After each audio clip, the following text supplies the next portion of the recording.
Alright, folks, let's not waste a second. In the next 15 seconds, I'm going to tell you why the most devastating betrayal of my life was also the greatest gift I ever received. This isn't just a story about infidelity. This is a story about a prison you don't even know you're in, and the brutal, bloody key that finally sets you free.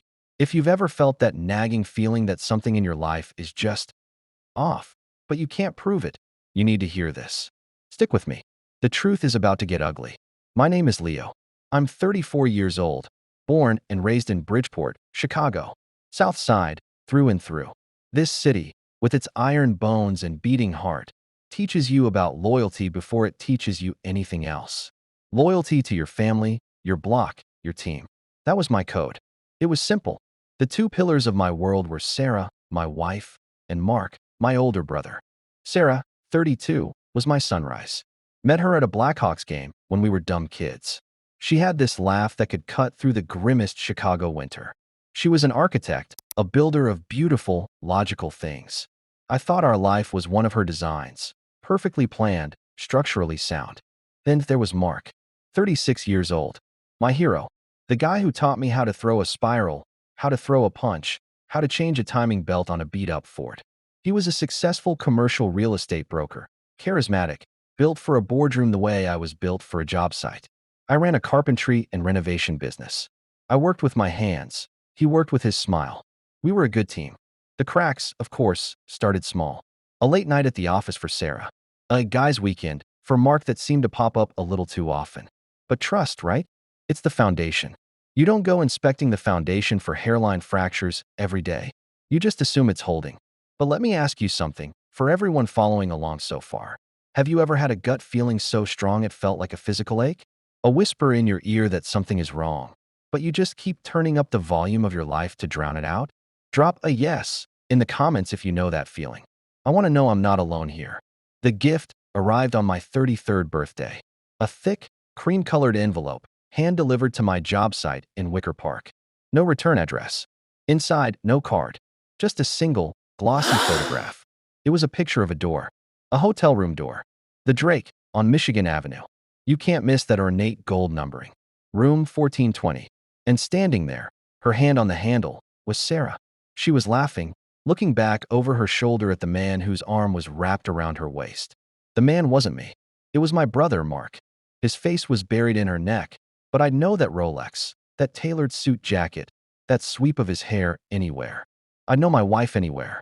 The world didn't slow down. It vaporized. The sounds of the city, the L train rumbling, the traffic on Damon, just disappeared. All that was left was the hum of blood in my ears and that photograph. It was so clinical, so deliberate. This wasn't a dropped receipt or a suspicious text. This was a missile, targeted and launched directly at the heart of my existence. And that's the first question I want you to really think about. Who sends a gift like that? Who sees a house on fire and decides to throw a barrel of gasoline through the window? Take a guess in the comments. Who do you think was behind it? I'll come back to that. I didn't scream. I didn't cry. I went cold. Chicago winter in your soul cold. I told my crew I had a family emergency, got in my truck, and just drove. I ended up at Montrose Harbor, staring at the frozen, gray lake, that photo burning a hole in my jacket pocket. Confrontation was the obvious path. Bust down the door, swing fists, scream betrayal. But that coldness in me, it wanted more. It wanted to know why.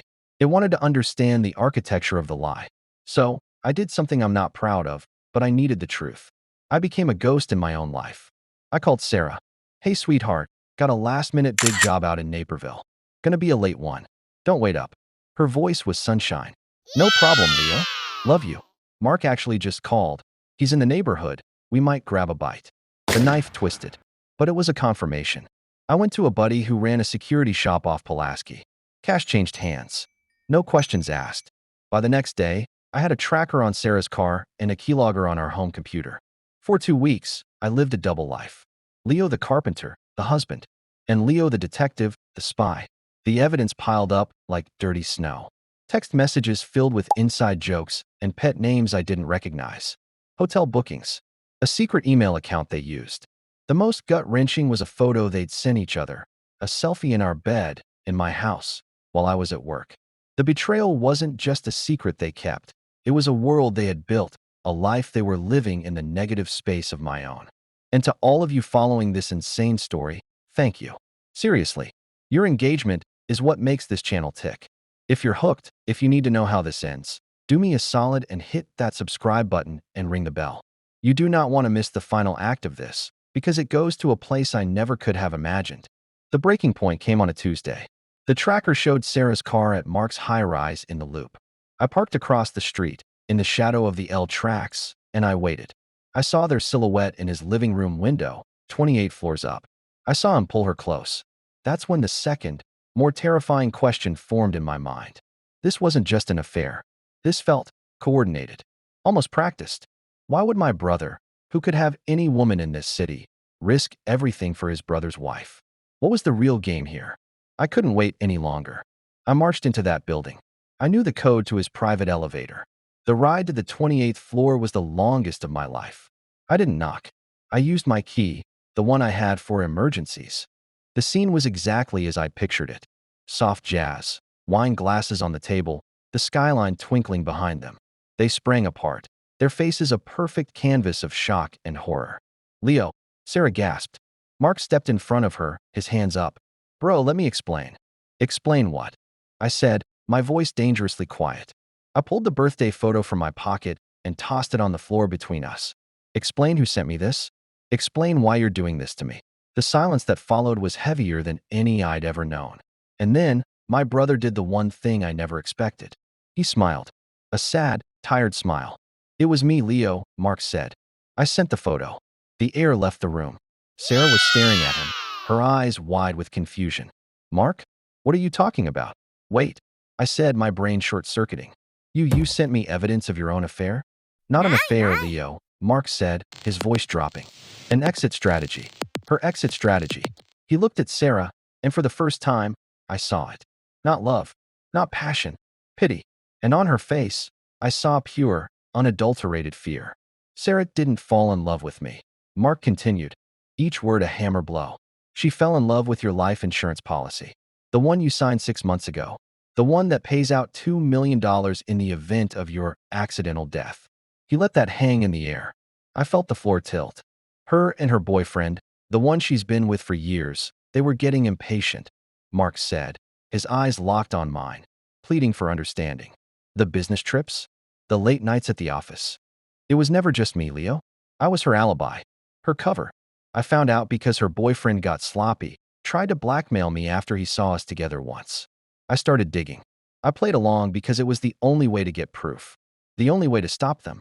He walked to his desk, pulled out a file, and handed it to me. It was all there. Emails between Sarah and a man I'd never heard of.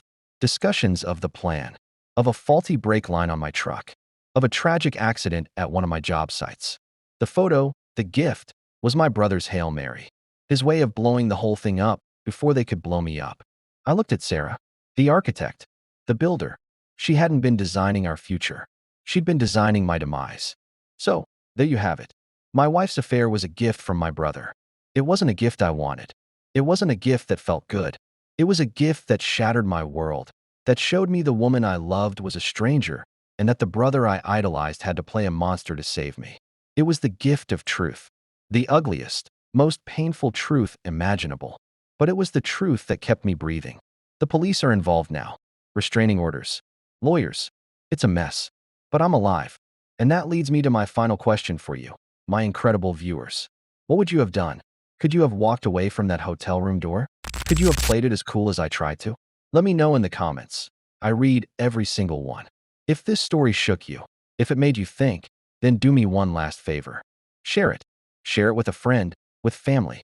Because you never know who might be living in a beautiful lie and who might need to hear that sometimes the most painful truth is the one that sets you free.